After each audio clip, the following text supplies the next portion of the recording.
Bismillahirrahmanirrahim. Assalamu alaikum. You're watching Amna's YouTube channel. Today I have another topic for you that is also very interesting, जो कि है use of a pair of. As you people know that there are certain nouns which are always plural. आप में से अक्सर लोगों को मालूम होगा कि कुछ nouns ऐसे होते हैं जो हमेशा plural लिखे जाते हैं, यानी s के साथ लिखे जाते हैं, लेकिन कुछ nouns ऐसे भी होते हैं जो plural में आते हैं बट क्या होता है कि वो s के बगैर आते हैं, ठीक है, लेकिन वो प्लूरल की कैटेगरी में आते हैं. ठीक है. First we need to know the definition of a pair of. ठीक है, डेफिनेशन से आपको जो है वो बहुत अच्छी तरह से क्लियर होने वाला है. A pair of is used with two things that look the same, are the same size and are meant to be used together. It is always followed by a plural noun. Fine. 3 to 4 points memorise रखें कि pair of जो होता है वो दो चीजों के साथ यूज किया जाता है. ठीक है, लुक द सेम. ठीक है, दो चीजें होती हैं. ठीक है, वो होती एक ही चीज है लेकिन वो दिखने में दो होती हैं. ठीक है, लुक द सेम. ठीक है, देखने में बिल्कुल सेम नजर आती हैं. Second point, the same size, बिल्कुल सेम साइज होता है. और and are meant to be use together. ठीक है, और वो इकट्ठे यूज की जाती हैं. सेम होती हैं साइज में भी, दिखने में भी, और इकट्ठे यूज की जाती हैं. And it is always followed by a plural noun. और उसके साथ जो है वो मोस्टली एस लगाया जाता है, लेकिन ये कंपल्सरी नहीं है. कुछ नाउन्स ऐसे होते हैं जो विदाउट एस आते हैं लेकिन वो प्लूरल कंसिडर किए जाते हैं. फाइन. मैं आपके साथ एग्जांपल शेयर करती हूँ ग्लासेस की. फाइन. मैंने डेफिनेशन में आपके साथ पॉइंट्स क्लियर किए थे कि लुक द सेम. देखने में आप ग्लासेस को देखें, देखने में बिल्कुल सेम है. सेम साइज ग्लासेस के देखें, जो हम ऐनक के पहनते हैं, मैं नजर वाली ऐनक की बात कर रही हूँ, या आप कोई भी ग्लासेस ले सकते हैं. तो सेम साइज हो गया उनका. ठीक है, दिखने में भी सेम होती हैं, सेम साइज होता है, और इकट्ठे यूज की जाती हैं. ठीक है, ऐसा तो नहीं है कि ग्लासेस का एक शीशा आप यूज करें दूसरे वाला ना करें, ऐसा पॉसिबल नहीं हो सकता. ठीक है, तो इसलिए ये इकट्ठे यूज की जाती हैं और ये हमेशा प्लूरल जो है नाउन होते हैं. ठीक है, ये हो गया जी क्लियर. 4 पॉइंट्स मैंने आपके साथ क्लियर कर दिए. लाइक प्लूरल कैसे हैं, ग्लासेस, हम ग्लास नहीं कहते. ठीक है, ग्लासेस में जो है वो नजर वाली ऐनक की बात कर रही हूँ, या कोई भी ग्लासेस हो सकती हैं जो पहनते हैं हम. ठीक है, आई थिंक आपको ये चारों पॉइंट्स अच्छी तरह से क्लियर हो चुके होंगे. अब बात यह है कि हमने इंग्लिश सेंटेंसेस में इनका यूज कैसे करना है. तो याद रखिएगा, मैंने आपको बताया, स्टार्ट में बताया था कि ये जो वर्ड्स होते हैं ये हमेशा प्लूरल लिखे जाते हैं. सीजर्स आर कहेंगे, शूज आर कहेंगे. फाइन. जैसे अगर मैं सीजर्स की बात करूं तो मैं कहूंगी the scissors are blunt. Fine. Scissors plural है तो मैं वर्ब भी जो है वो प्लूरल लगाऊंगी. Fine.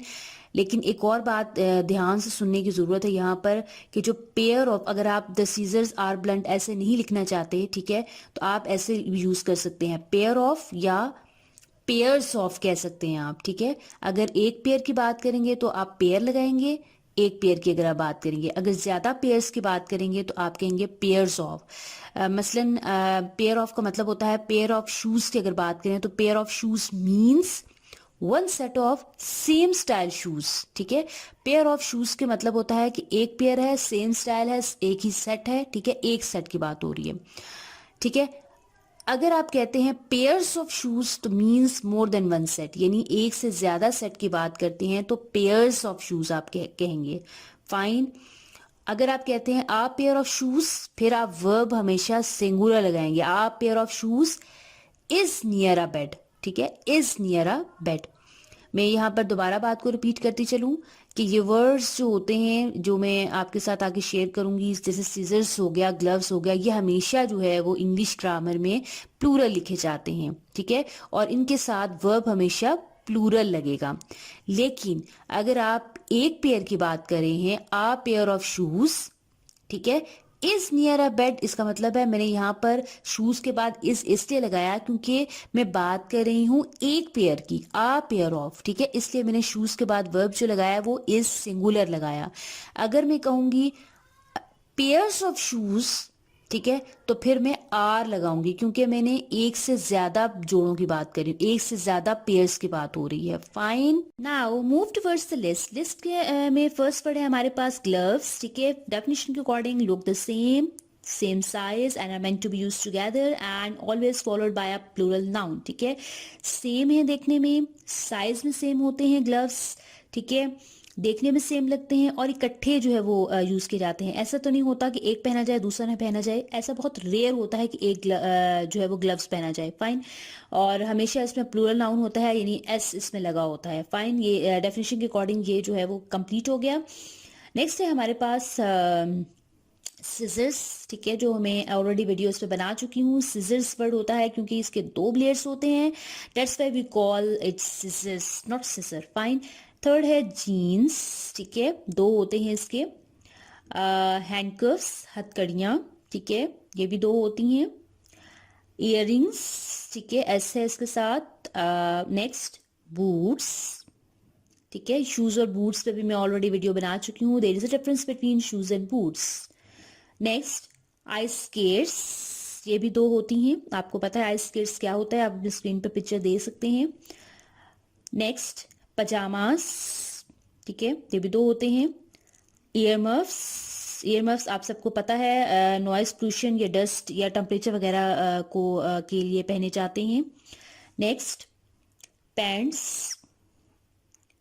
Clothes, headphones, lenses, savings, stars, shoes, chopsticks. Chopsticks, today chopsticks are used to eat everything except soup. Chopsticks आप सबको मालूम है कि ये खाने के लिए यूज किए जाते हैं, हर चीज के खाने के लिए इस्तेमाल किए जाते हैं एक्सेप्ट सूप। सूप के अलावा सब कुछ जो है इनसे खाया जाता है, इनकी हेल्प से। जापानीज जो हैं वो फॉर्क का यूज कम करते हैं, वो चॉपस्टिक्स से ज्यादा यूज करते हैं। फाइन, ये भी दो होते हैं इसलिए हम इसको एस के साथ लगाते हैं, चॉपस्टिक्स बोलते हैं, ठीक है। Next shorts, sunglasses, earphones, earphones जो होते हैं वो म्यूजिक के लिए यूज किए जाते हैं, ठीक है। सॉक्स। नेक्स्ट आइस, हमेशा दो होती हैं तो दो के उसमें यूज की जाती हैं, एस लगाते हैं इसलिए आइस। लंग्स, आप ऐसे तो नहीं बोलते ना कि लंग, उसके लंग खराब हैं, ठीक है, आप कहते हैं उसके लंग्स खराब हैं। किडनीज, हमेशा दो होती हैं। Next cufflinks, cufflinks basically items होते हैं ज्वेलरी के, ठीक है, that are use to secure the cuffs of dress shirt, ठीक है, तो मेल्स यूज करते हैं जो कफ होते हैं उनके, उन पे जो है वो स्टाइल देने के लिए या ऊपर करने के लिए जो है वो कफलिंग्स का यूज किया जाता है। आप अपनी स्क्रीन पर डिफरेंट तरह के स्टाइल्स में देख सकते हैं, कफलिंग्स के आते हैं, डिफरेंट तरह की वैरायटीज होती हैं इसमें, डिफरेंट डिजाइन होते हैं। फाइन। नेक्स्ट है हमारे पास विंडशील्ड वाइपर्स, जो कि कार और बसेस वगैरह में आपने ज़रूर देखे होंगे। इनका बेसिक पर्पस क्या होता है कि जो रेन होती है उसके जब ड्रॉप्स गिरते हैं तो जो शीशा होता है बाहर का वो ब्लर हो जाता है, ठीक है, उसको वाइप करने के लिए, ठीक है, ताकि ब्लर ना हो, एक्सीडेंट वगैरह का जो है वो डर होता है, तो इन वाइपर्स का यूज़ किया जाता है, ठीक है। निटिंग नीडल्स, ये आप सबको मालूम है, एक्सप्लेन करने की ज़रूरत नहीं है।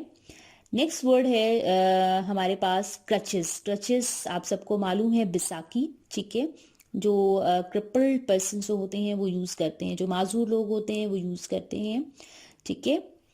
आई थिंक आपको मेरे आज के टॉपिक जो है वो बहुत अच्छी तरह से समझ आ चुका होगा। अगर मेरी वीडियो पसंद आए तो प्लीज़ लाइक कीजिएगा, अगर आप मेरे चैनल पर न्यू है तो प्लीज़ सब्सक्राइब करना मत भूलिएगा।